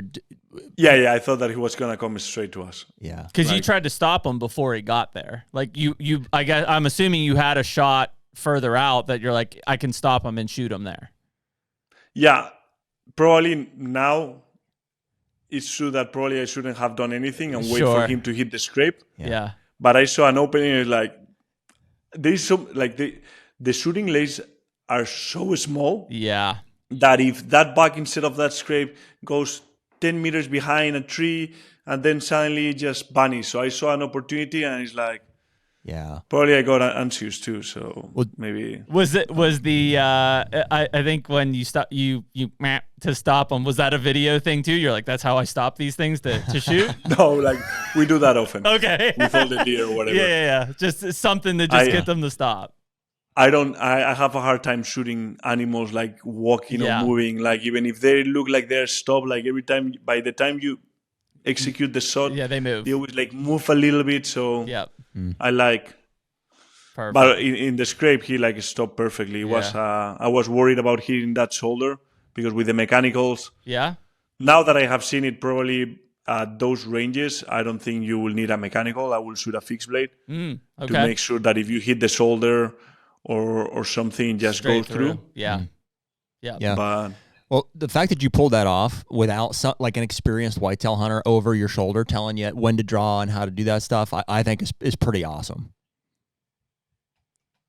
We figured that out, and no, but I think strategy-wise it's the thing, because shooting there, like, there is not that many options, no? It's like you see an animal and you draw back, and the shots are pretty close to what we are used to typically. So I think that I don't know. And the deer are actually way bigger than what we thought. Like roebucks are 50 pounds. Yeah, so they're like small. they're tiny. Yeah. And they move a lot. So you guys should come one spring. hunt them over here. That would be. You guys will love it. That would be really cool. It's it's neat when you can kind of like even you saying like, hey, I stopped them because that's what I do. There are certain things that apply on both ends, you know, just from your techniques or your strategies or however you're doing it. But yeah, it's you know, like you said, it's not just like you're hunting an animal that you're not familiar with. The entire setting you're in is almost like uncomfortable as a hunter because that's just not how you do things. But I think that for sure that success that you have there, when you go back, I bet there are certain things that you apply and you're like, oh, I could use this, you know, when I'm hunting roe deer or whatever it might be. It just makes you a more rounded and better hunter for different situations. And that's one of the cool things. Like we travel all over the world and we film hunts all over and we spend a lot of days. And you hunt in a lot of different species, different places with different guides. So you will learn something from everyone. Even the most stupid guy will give you a good idea, they say. No? Yeah. So like you learn from everyone and you pick something from this and that and you just enriching yourself with tools to play on different scenarios. So I think that gives you a broad range of tools to pull things off. Yeah. Well, Pedro, do you have plans to come back to hunt whitetails in the States? I need a 1 year break. Yeah, enough blind climbing up and down tree stands. You need a break. The first day it took us like 2 hours to get set up because it's hard with the camera, the bipod, where you put the backpack, then the backpack is on the way, like to get used to the saddle. Like every time this rope or something will crack and you will hear something, I will be like hanging the tree like I thought that thing was gonna break. Oh yeah. But after 14 days we got better, but we need a 1 year Need break. a little break. Yeah. Yeah. What I guess when you walked up on those bucks, was there anything that surprised you, like when you got up to them? You mentioned like the body size being maybe bigger than you thought, but was there anything else, just the characteristics of that deer once you got up to him that you were, you know, fascinated with? I don't know. I like them. I think they were more beautiful than I was expecting. I don't know. That's what a lot of people say. Like you just see them so much, like, and so you just think, oh, it's a deer. But like when you get up and you see the coats and the white for the throat patch and stuff, like there's a lot of like beauty tucked into those things. I think there's so many of them shot every year that for some reason the respect for them has dropped a little bit. So it's not like a doll sheep that there is only a handful shot every year. So it's like the doll sheep, the elk. Whitetail, there is so many that it's like people don't value them as much. But I remember when I shot my first whitetail in Texas, that I shot one on, it was not public land, but like free range on the ground. So it was a fun experience. We brought that one to the butchering shop, and there was one guy there that brought one deer from Kansas, and he had the deer from Kansas hanging from there with mine. I was like, I need to hunt those. Like the body size, it's like 3 times. Like it's a complete different animal. You're like, we need to hunt those. Like this whitetail from Texas, the body is nice, but that thing, it looks like the neck, the face, everything is like so much different. That I really enjoy hunting them over there. Yeah. Have you started making plans for that? Like, so if I assume you're going to come back at some point, do you have an idea of where you want to go? No, I would love to do some spot and stock, but I don't know where is the right spot for whitetails. Kansas is a good one for that. Western Kansas is a good one. I have seen some videos. The guys from Sig One, like they're doing some films that are amazing. And I think he had a video from Kansas that he shoots on the rain, a deer from the ground. You should check out. I think that was Oklahoma where he did that. Oklahoma. I don't know. So. But have you ever seen the videos from the Whitetail Adrenaline guys? No. Oh, you should look at those. Maybe yes, but I don't. You should look at the Jared, the lead guy there. One, he uses a stick bow mostly, so longbow, and but he does a lot of spot and stock in Kansas, and it's really awesome. Really high intense. You would love that content. I think that if I go back, I will also bring if I'm gonna hunt from the tree, I will bring my traditional bow. Yeah, because I think I'm glad that I didn't brought it last time, because like the opportunity, it was only 15 yards, but like they look small from up the tree. It doesn't seem as easy. But I think that it's the right setup, especially if it's a higher density area, that is not probably a trophy hunt that we went with an outfitter is not the right place to do that. But with higher density of deer, more opportunities, the traditional, I think, will be amazing. I mean, what we kind of find that I'm using my traditional bow here in Pennsylvania, and I might use my compound in Ohio, right? Just different settings, different setups. But what's really neat is that opportunity in the seasons that we have there to use traditional as just like, once you kind of accomplish that goal, you're like, what's the next challenge? Like, what's the next thing I can do to make it a little harder? Which seems crazy because obviously you just grinded for 14 days and barely make it happen. But then immediately you're like, how do I take this to the next level? So you use the trad every year, or no? Usually just in Pennsylvania, I'm using my trad bow. Okay. And it's just, I've got other opportunities to kill deer. I shot an elk this year, so I've got plenty of meat for my family already. But I'll use the traditional bow in Pennsylvania, and I'm mainly hunting public land too. So it's just, that's my next challenge. And I've killed a lot of bucks in Pennsylvania with my bow, so I'm like, how do I make it harder? No, I think it's amazing. I shot last week my first red stag with the recurve. Wow. From the ground, a friend of mine called the stag in, and we were like 50 meters in front of him. And the stag came 15 yards on the ground, and I shot the stag in the moment that the stag was roaring. So it was like, and in that moment I shot him. The arrow went completely through behind the shoulder, completely through, and the stag didn't know what happened because he was roaring. So he just like ran 20 meters and stopped it, like, what happened? And I shot him for a second time, hit him again behind the shoulder, and he died. I like, this thing is just the smooth, the sweetness, the simplicity. And I'm shooting a modern traditional bow. So it's one of those dash.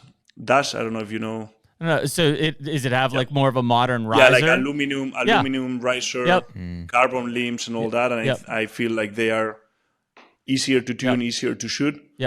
But the simplicity, I loved it. Yeah, so that's what I'm shooting. Hoyt's modern, it's called a Satori, but aluminum riser, carbon limbs, and I love it. I think it's great. It's a good, like I said, just what's the next level of challenge on that? And that's what we love about bow hunting. Like it's like you said, the closeness of that encounter with those deer is hard to describe to someone who hasn't been in that position. Like, here you are in a tree, essentially invisible to this animal at 6 yards, and you're about to shoot it, and they have no idea you're there.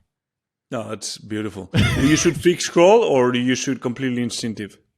I shoot fixed on my side. Yeah, I'm not a good instinctive shooter. No, I shoot fixed, like a fixed scroll, and I think it just alleviates that big gap between the deer. And I don't physically aim with the point, but that gap is way smaller, so you don't have that. That's exactly how 3 meter gap that you are like, where the hell am I? Like that creates me so much anxiety. It feels a bit instinctive though, in that when you get into that same anchor point essentially, and like you're essentially just looking through at your target, there is a bit of instinctive feel there, but it is using that aim. But I don't like aim with the broadhead or anything. I'm just fixed looking through. Yeah, but like the side picture is like more. Exactly. It's there, the same here. Yeah, I know a lot. Well, Cody DeQuisto, who's been on our podcast, is very instinctive as a shooter. And I mean, they kill a lot of deer that way. It's just, I've shot instinctive and I'm very inconsistent. No, and he is a killing machine. So like, he has been shooting traditional for like, I don't know how many years, every day of the year. So like, it's not the same as myself that I grab the traditional. Exactly. Me too. Couple of times a year. Like, Cody lives and dies by it. We have compounds, like, so. He lives and dies by the trad bow. So, but well, cool, man. Well, Pedro, listen, we appreciate it, man. That was cool to just get to know you. And I love the back and forth of kind of finding the similarities and differences between Spain and North America and how we see it. And clearly, I think that you guys are doing, from a wildlife management perspective, a lot of things that I wish we would adapt or figure out how to apply, on our state level stuff at least. I know it's tough because, we've got to please millions of hunters, but clearly you have 1 million hunters in Spain too. So it's possible. And it sounds like there's a lot of trophy opportunities, which is really appealing. For whatever reason, like a lot of people from here travel to Africa, and it's never really appealed to me. It's just not something that seems, I'm not seeking out opportunities to do that, but some sort of a deer or stag hunt in either Spain or Germany sounds pretty freaking cool. Like I'm a little bit more intrigued by that. Yeah, I think you guys need to test the roe deer, which is during the spring. It's a small deer, but it's exactly as hunting whitetails.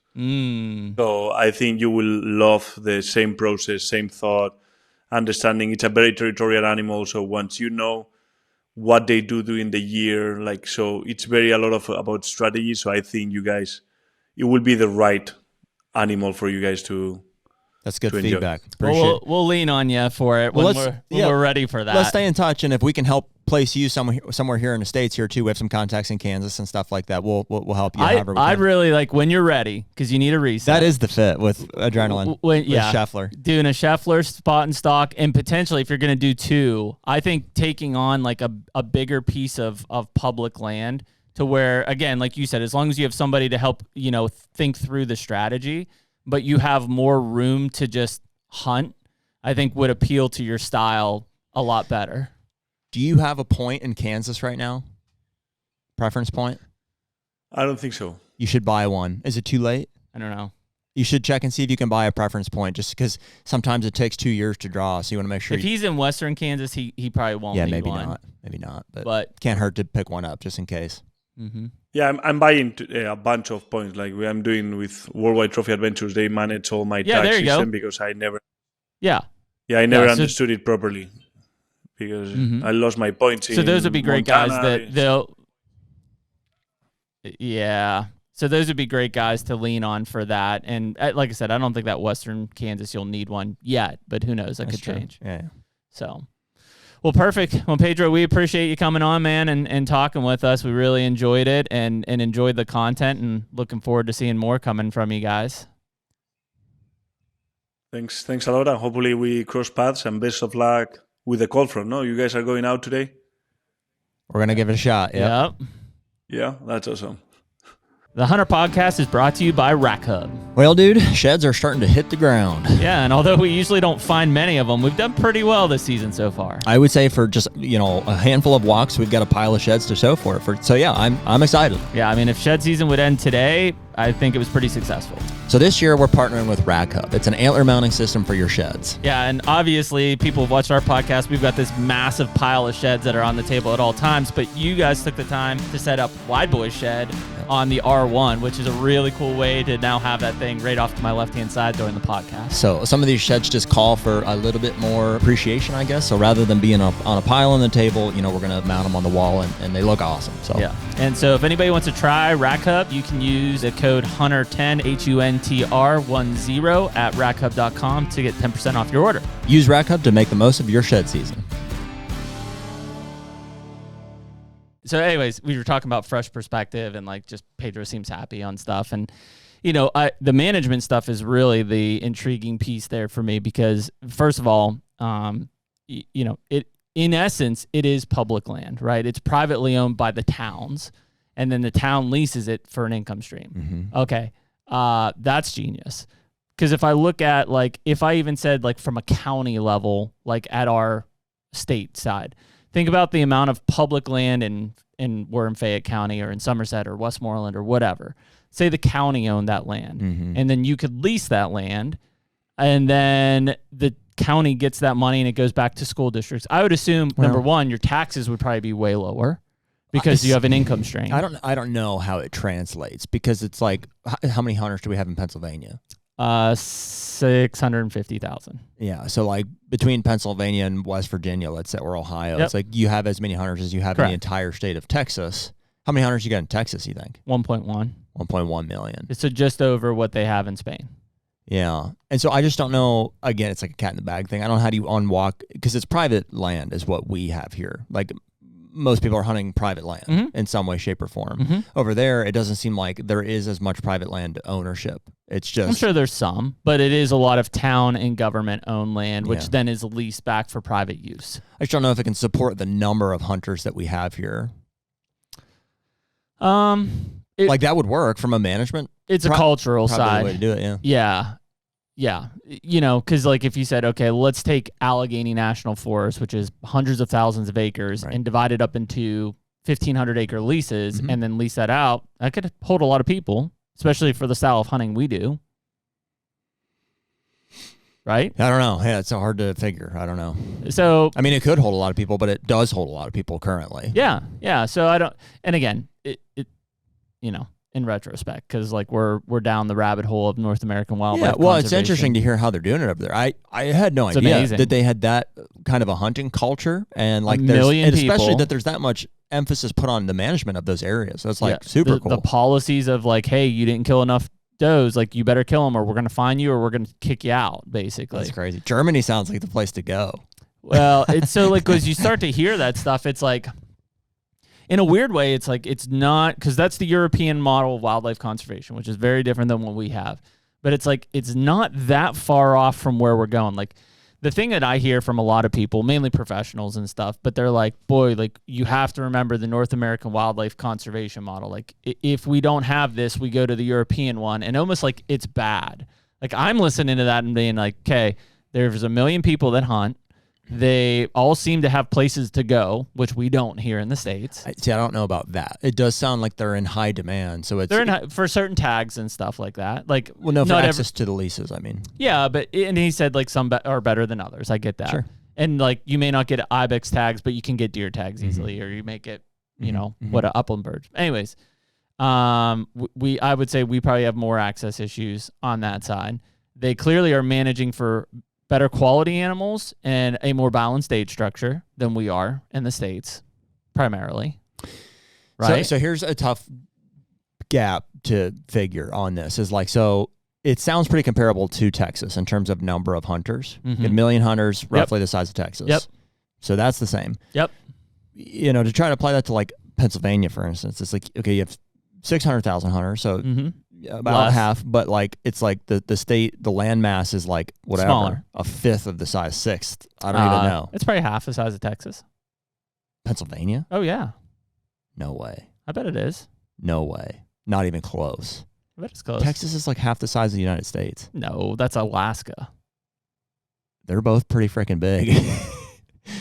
Dude, Texas is huge. It is big. I don't. Huge. It says Pennsylvania, 4.8 times. Pennsylvania is 46,000 square miles. Texas is 250,000 square miles. Okay. Yep. So 4 Pennsylvanias in Texas. So like the translation would be... Which is why we have the highest hunter density of any state. Yeah. In Pennsylvania. Yeah. Because we have less hunters, but we have a fifth of the land mass as Texas. So it's almost like, you know, something like that. That is kind of how Texas is, frankly. They're not town-owned, but they're individually owned, and they run ranches, it kind of like that. They're large leases. But in Pennsylvania, there's just too many hunters, I think, to fit that model. Like in Ohio, it would be even worse because there's just no public land to divide up. Like there is no public land ownership, or not a lot of it to be like, okay, this county or this owns this and can lease it. It doesn't exist. It's mostly privately owned. Right. Which is the North American whitetail model. I mean, and so we manage more through season dates and bag limits, you know, and you know. Yeah, versus, I mean, look at that even. They've like each town's got their technician who is prescribing what animals they need to kill versus like, hey, Jared, you can kill 2 does. Jeremy, you can kill 2 does. You guys can each kill a buck. It's more of like, you guys need to kill 6 does and 6 bucks. I don't give a shit how you do it.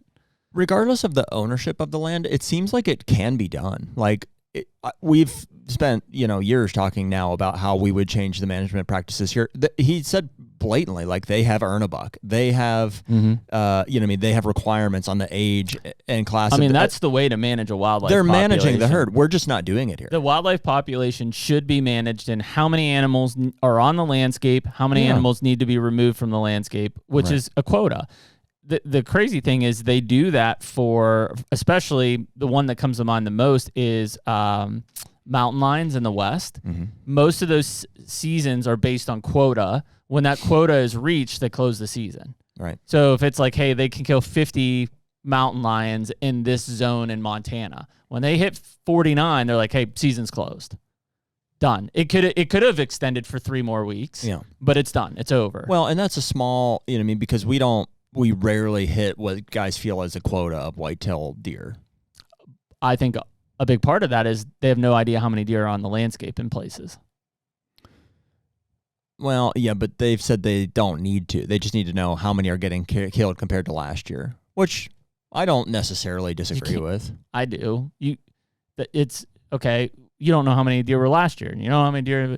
Like, it has to start somewhere. It's no different. Like, if there's a critical part of Pennsylvania I have is, let me go look at the habitat. Ooh, it's browsed heavy. We need to kill more. Mm-hmm. That's trash. Like, Why? How many deer are actually out there? Like, what's the sex ratio look like?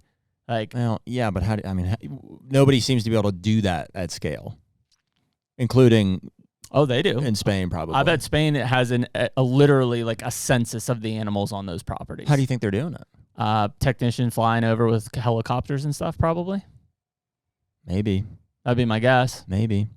I don't know. You know, or camera surveys. I don't know what they're doing. I'm with you. You know, so I'm not saying it's easy, and I'm not talking about an exact count, but, you know, it's like for the longest time, some of these states have been like, well, we have 1.8 million whitetails in this state. And it's like, how do you know? Illinois is a great example. I forget how many whitetails they're saying are in the state, but that gun season harvest varies by like less than 5,000 every year for the last 5 years. And it's like, that's not possible. Right. It's impossible for that to happen. And it's because it's based on some model with some adjustments and stuff. Sure. So it's like they're just, and I'm fine following trends because trend data at least should show something as long as you're not changing those formulas. But it's based on nothing. Like, there is no foundation of what was the original population then versus now. It is based on something. It's based on harvest data as it relates to stakeholder approval. And you're telling me that, like, we're checking in deer as much as we were 20 years ago? Probably not. Are we checking in less? I don't know. Are we checking in more? Maybe. Like, are there more people buying licenses now? Probably not. I think there's more people hunting without a license now because they're anti-government than they were 20 years ago. Sure. And that just, as it stands, all has to be factored into the model. And that's not. I don't know. It's not. There's no admission to any of that stuff. No different than in Ohio. It's like, how do you know how many Ohio landowners are hunters? I don't know. Yeah, neither do they. You see what I'm saying? Like, that's the data that is like... Well, they know how many deer are checked by Ohio landowners. How many are not checked by Ohio landowners? They don't know. They don't know. But how could you? You make them buy a license and you make them check it. But why would they buy a license? That's what you just said. Because it's a requirement. Yeah, but who cares? You know what I'm saying? There's no perfect. Yeah, I mean, I just think that there's a lot of, like, when you're coming back, because the biggest question that most deer hunters, I don't care if you're a hardcore guy or you're a weekend warrior, have is, how many deer are out there? How many deer are in my state? You said that's what most people care about? I would say that's the number one question they have in their state. How many deer are there? How many deer are out there? And it's because they'll come out of a hunt, let's say opening day of gun season. Why, though? I mean, who cares? Because if there's less deer, then what are we doing to fix that? If there's more deer, they're not bitching. But that is what they're trying to track is, are there more deer or less deer based on harvest data? Which I think is really It's not biased. necessary. I know what you're saying, but it's not, you don't have to know how many are there. I would like to know also. That's what I'm saying. That seems like the most concrete way to do it, but there seems to be it's challenging to do that. Mm-hmm. Yeah, and I mean, every state is calculating their harvest data and how many deer are there differently, which makes no sense either. It's like, well, there should be a singular way to do it if it's the right way to do it. Yeah, so it's a really difficult problem for the state agencies. I sympathize for them a bit. Yeah, back it back though to the root of like what we're admiring about Spain is they are, you know, they're implementing management strategies that, you know, actually are based on wanting to see a quality class of animal and the herds themselves. Quality herd genetics. That in and of itself is what we're not doing here. There is no management for quality. It's simply number. It's that simple. That's simply numbers. That's what numbers. you'd like to see, and that's what's not happening. Kill them kill them all. Right. Like that's it. Just manage the numbers. Right. Period. Right. Yeah, and there's an appreciation for it over there culturally that we don't have here. For what? For a quality herd, a healthy herd, a better genetic herd, all of that. Yeah. Because that is... Well, everybody wants that, but nobody wants to... I mean, a lot of people will say that the elitist want that. Oh, you're an elitist. Like, you want to kill mature bucks. Like, I just want meat for my family and stuff. So do they. Well, those people are just killing deer and ibex for meat. Mm-hmm. But, like, and they're happy doing it, and they can do it successfully by managing all of that. The thought process of, like, any management for mature animals, quote, trophies, is immediately elitist. You can have both, though. Like, it doesn't... They do. It doesn't have to be elitist. Well, but even here, you could do it. Like with a private landowner model, you have to look at the things to say, okay, what is hurting the age class of bucks? That is, you know what I mean? Because, okay, so for us to achieve a goal of quality class of males, you know what I mean? These are the things that are doing that. Okay, now what things are used to, to harvest a higher number of deer, period. Okay, let's do that. And those are all the things that we've talked about. And so we say, all these cell cams, corn piles, all this stuff is like we see being applied to killing bucks. It's hurting the age class. It's not helping, it's not allowing, it's inhibiting us even from reaching our quotas of just doe harvests. So it's mismanagement at the end of the day is what it is. Yep. Nope, I completely And it agree. can happen anywhere. You know what I mean? It can happen in Spain. It is happening in a lot of places. Yeah. So, no, it easily. I mean, if more outfitters secure more of the lease ground in Spain and bring in Americans to hunt, Americans aren't coming there to kill does. Doesn't matter. The quota is set by the government. So that is an advantage of that.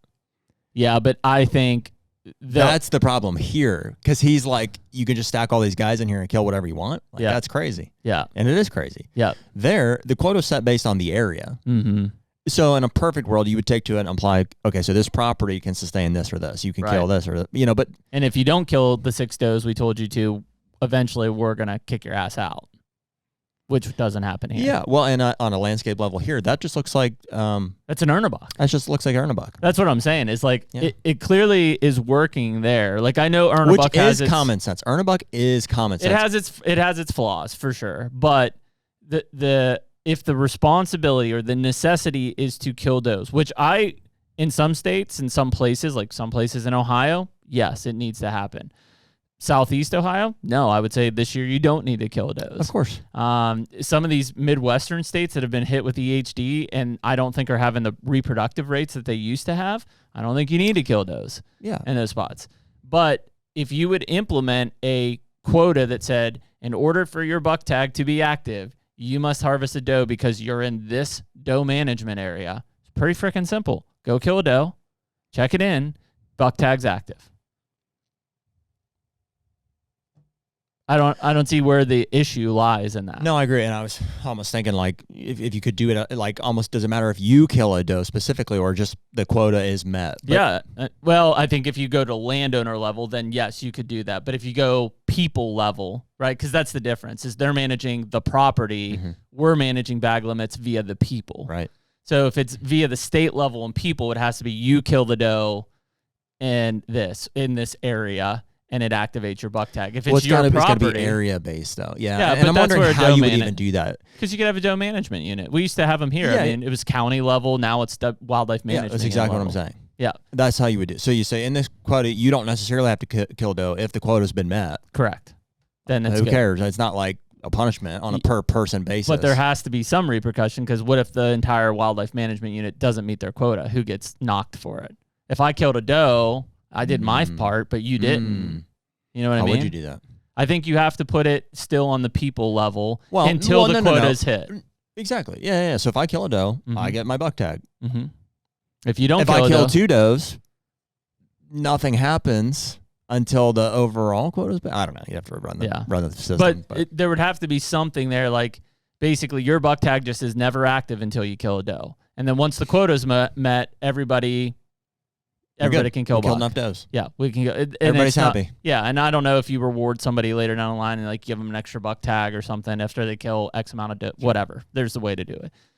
That's outside the box deer management, and we're at that level. Like this is the problem I have. It's also common sense. It's just understanding like the leverage and applying It's the problem I have at the state level is like we've been fundamentally stuck into the state management, North American wildlife population model, like all of these things. And I'm like, dude, we're with all the technology, with all the changes, everything that we've got going on, the way that that hunting itself has changed from permission-based to now privately owned and highly managed. Like we have to adapt our deer management strategies. We can't just keep doing the same shit over and over again. It's pretty simple right now. It's just do nothing, make money, try not to lose more hunters. Yeah, and it's not in working. that order. Yeah. It's not that's not working right now. Yeah. That model is not working. So you need to do something different. And like, are you going to make everyone happy? No. But if your goal is truly from the herd standpoint or the habitat standpoint to kill does, a quota system and an earn a buck system would absolutely get you there. In the right areas, yeah. In the right areas. It definitely could be strategic. It's not universal by any means, but in the right. To be in Pittsburgh, like holy shit, like there's a great one. It's like they just keep issuing more and more doe tags. Nobody's killing more does. There's nowhere else to go. Like, but if you put in place there, like, hey, guess what? We're gonna open the season in 2B 2 weeks early, which we do. But you have to kill a doe before your buck tag's active. Guess what? That population would come down pretty damn fast. We need to bring some of Germany's like law enforcement officers over to enforce them. You have to kill doe first. Yeah, otherwise they're gonna put you in a gas chamber or something. That's right. Jeez. They'll take care of it. Jesus. So, anyways, we appreciate Pedro coming on for episode 280 of the HUNTR Podcast. I appreciate you guys listening. Good luck out in the woods, and we will see you in the next one. Later. Take me